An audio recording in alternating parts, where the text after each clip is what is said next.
Look, this is a war that the U.S. and Israel started, and the president was very clear that he wanted it to be over very quickly. And time again, things have happened as is that's what happens in war, that sets back his desire for a deal. That's a different argument entirely.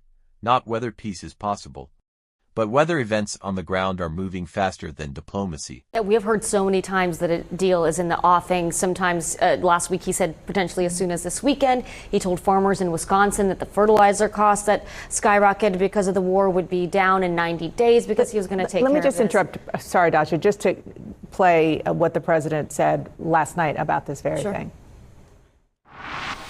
They were going back and forth, and now they both agreed through me to stop. And we're in the final throes of what will be a very, very good deal that will not allow in any way, shape, or form nuclear weapons, etc. And the strait will open up right away. It'll open up immediately upon signing, which could be in 2 or 3 days. And this right here is where the tension changes.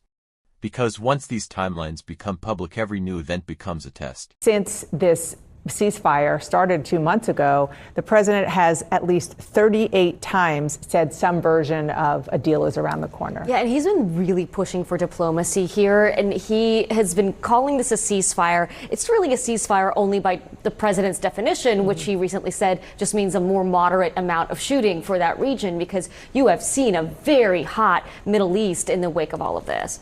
Yeah, and, I think she's right. The president believes that there can still be some shooting and the ceasefire holds. But you've seen him so hesitant to restart these kinetic attacks. Even last night, he said, we could bomb. That's an option. But the Strait of Hormuz would be closed for much longer. What has been much more helpful, he said, I'm paraphrasing, is the blockade. And so obviously we're learning more about we need to learn more about what the president's going to do. I've asked whether or not he's going to be in the Situation Room monitoring, haven't heard back. And then a CENTCOM commander, or the CENTCOM commander, who has been the leading role of kind of announcing to the public what has been happening kinetically, including those responses to those boat strikes that we've seen over the last 2 weeks, is supposed to be briefing at 2 p.m. on the Hill.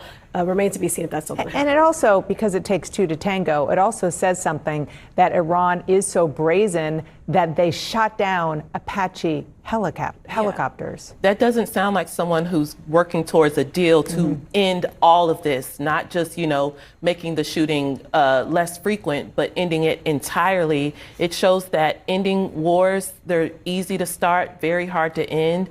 And Donald Trump has been, making promises that are easier said than done. And we just have something else, and this is from the Speaker of the Iranian Parliament, which was posted right before President Trump posted what we reported to you.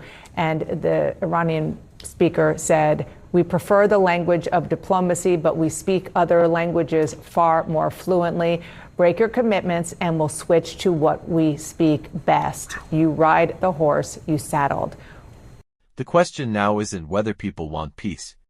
It's whether they still believe peace is close.